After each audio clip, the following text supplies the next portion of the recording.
ustedes.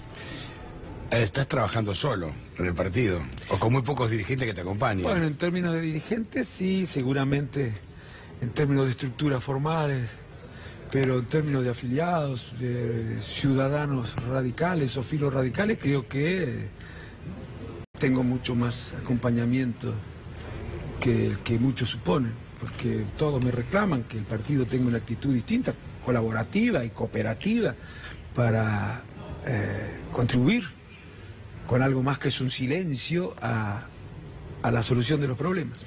Ricardo, vos como radical, tu padre, Sí, por ejemplo, ¿hubiese aprobado la reforma previsional?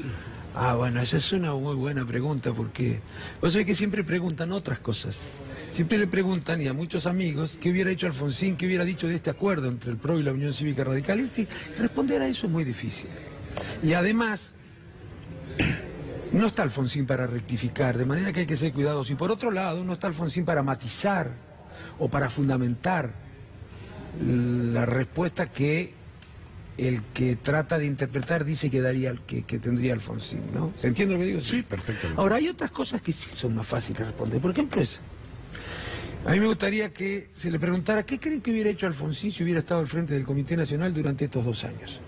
¿Creen que hubiera tenido la actitud que tuvo la Unión Cívica Radical durante estos 2 años, pasiva, condescendiente, hasta temerosa, diría? ¿O hubiera tratado de, también.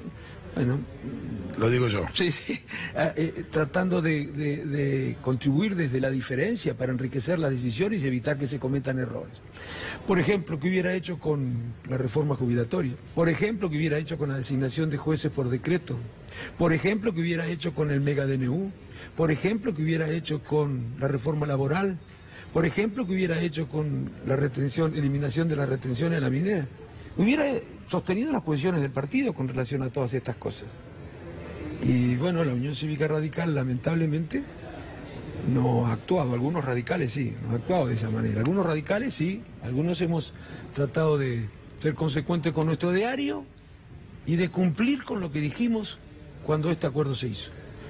Cuando este acuerdo se hizo no dijimos solamente vamos a hacer un acuerdo, dijimos además concreta y literalmente casi, si no nos toca ganar las pasos para presidente, quédense tranquilos. Se les decía a los radicales, somos conscientes de que es un acuerdo entre fuerzas que piensan diferente, y si no nos toca ganar las pasos para presidente, bueno, trataremos de influir en las decisiones, orientar el rumbo, evitaremos errores y no acompañaremos decisiones que creamos que no son buenas para el país. Bueno, hemos hecho todo lo contrario. La conducción nacional hasta ahora de la Unión Cívica Radical durante estos 2 años ha hecho todo lo contrario. Yo no creo que esa sea la mejor manera de contribuir con nadie. Pero también, digamos, la sensación que uno tiene que la parte de Cambiemos, el PRO, tampoco se deja aconsejar. Bueno, yo no lo responsabilizo al PRO. Yo lo he dicho varias veces, ¿no? Yo creo que la Unión Cívica Radical se autocolocó en esta situación de convidado de piedra, propia de quien no tiene demasiado para aportar, o propia de quien tiene miedo de disentir. O que busca solo llegar al gobierno, o al poder. Bueno, también, incluso ya en la minoría, digamos, yo creo que algunos adoptaron esta actitud no porque creyeran que era lo que más contribuía a la solución de los problemas, sino porque creyeron que era lo que más contribuía a su propia carrera política. Algunos, Sí, no pero todos. que tuvieron responsabilidades importantes en la fijación de la estrategia partidaria al interior de Cambiemos. Mario Negri, por ejemplo. No, estoy hablando de la conducción del partido. La conducción. No quiero dar un nombre propio, pero todo el mundo los conoce. Que seguramente, estoy amigo, pero bueno, lo cierto es que decidieron renunciaron a opinar, incumpliendo lo que habíamos dicho. Eso es inexplicable. Para mí, así la política es... Ricardo, ¿cuáles son las 5 cosas, si las puedes mencionar, que más le cuestionas al gobierno?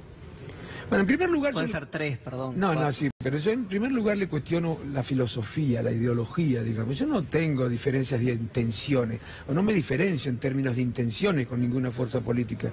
Yo me niego a creer que haya alguien tan perverso que quiera hacer algo a propósito para jorobar a los argentinos. ¿Está claro? Yo me niego a creer eso. Ahora, sí tengo diferencias ideológicas o de filosofía. como vos quieras llamarla. Yo creo que el gobierno parte de la idea de que lo mejor que puede hacer la política, el Estado, los gobiernos por la economía es no meterse. Delegar en el mercado la política económica, para decirlo entre comillas. Creo que a partir de esta convicción se cometieron muchísimos errores. Y las consecuencias, desde luego, las pagan los argentinos.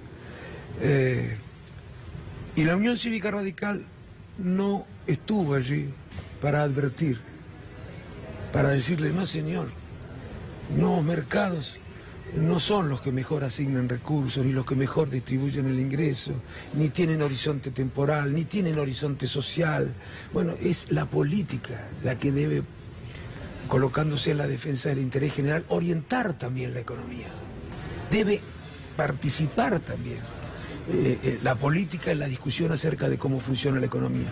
Que es, en el fondo, decir que la sociedad tiene derecho a participar a través de sus representantes en los gobiernos, en la definición del sistema económico. El Estado. El Estado, el sí. rol del Estado. ¿Y el Estado quiénes somos? Somos nosotros. Así que, digo, el Estado a veces tiene mala fama. Somos los ciudadanos los que tenemos derecho a decir cómo debe funcionar la economía. No hay una receta divina, ni hay una receta natural. La política la construye la ciudadanía.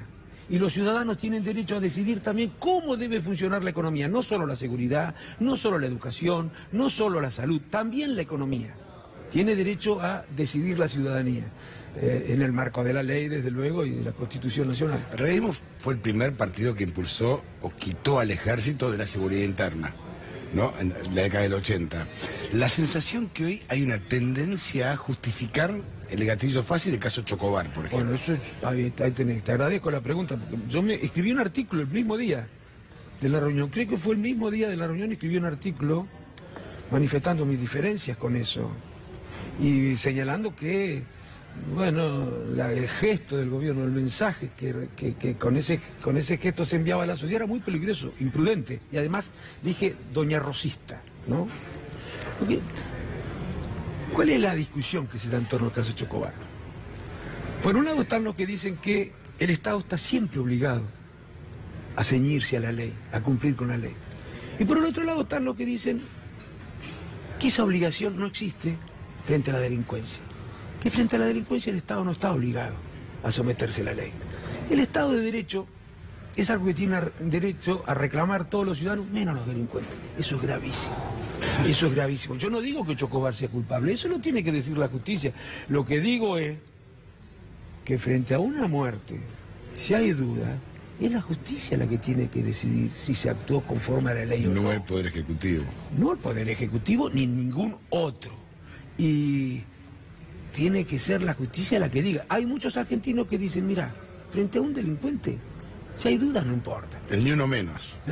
El uno menos. Bueno, pero eso es una barbaridad. Bueno, eso es un fascismo. Bueno, pero eso, enviar un mensaje que pueda alentar ese tipo de posiciones, para mi gusto, es de una gran irresponsabilidad. Probablemente no son conscientes de las consecuencias que tiene. Si esto se impone, vamos a pasar de tener miedo a los malos a tener miedo también a los buenos. Ricardo, yo quisiera volver de nuevo a la economía. Una declaración de Mar del Plata de un sector del sindicalismo que dijo que este es un gobierno de ricos que perjudica a la clase trabajadora y es una de las consignas para la movilización que se viene. ¿Usted cómo ve la economía estos últimos 2 años? Te agradezco también esa pregunta, porque sobre hecho tiene que ver con el caso Chocobar. Mirá, te voy a decir, tiene que ver con el caso Chocobar. A mí me gusta ser serio. Aunque a veces esto no sea rentable políticamente. A veces es rentable políticamente decir algo que sintoniza con la sociedad, aunque uno crea que lo que la sociedad quiere escuchar no es lo bueno. Bueno, yo no creo que haya un partido, un gobierno que quiera gobernar para los ricos. ¿Por qué razón no creo eso? Porque los no ricos son más y perdería enseguida las elecciones. Ahora sí, ¿qué ocurre? Hay algunos que creen que tomando decisiones que son las que reclaman los ricos, se beneficia también a los que no son ricos. La famosa teoría del derrame, la famosa teoría de los mercados, que los actores más dinámicos de la economía definan ellos todas las cosas que tienen que ver con la economía y así se beneficia también a los ricos. Para mí entonces decir eso es algo que no es serio. Ahora, algo parecido hizo el presidente esta semana cuando en una conferencia de prensa dijo que están, por un lado, los que se preocupan por los derechos humanos de las víctimas y los que se preocupan por los derechos humanos de los delincuentes. Algo parecido, no exactamente así, pero se puede traducir así. Los que se preocupan por las víctimas y los que se preocupan por los delincuentes. Yo no puedo creer que el presidente pueda creer que hay un solo argentino que está más preocupado por los derechos humanos del delincuente que por los de las víctimas. Eso también es decir cosas que uno no piensa, que las dice para quedar bien con la sociedad. Eso también es demagogia. Y para mí la demagogia afecta la calidad de la democracia.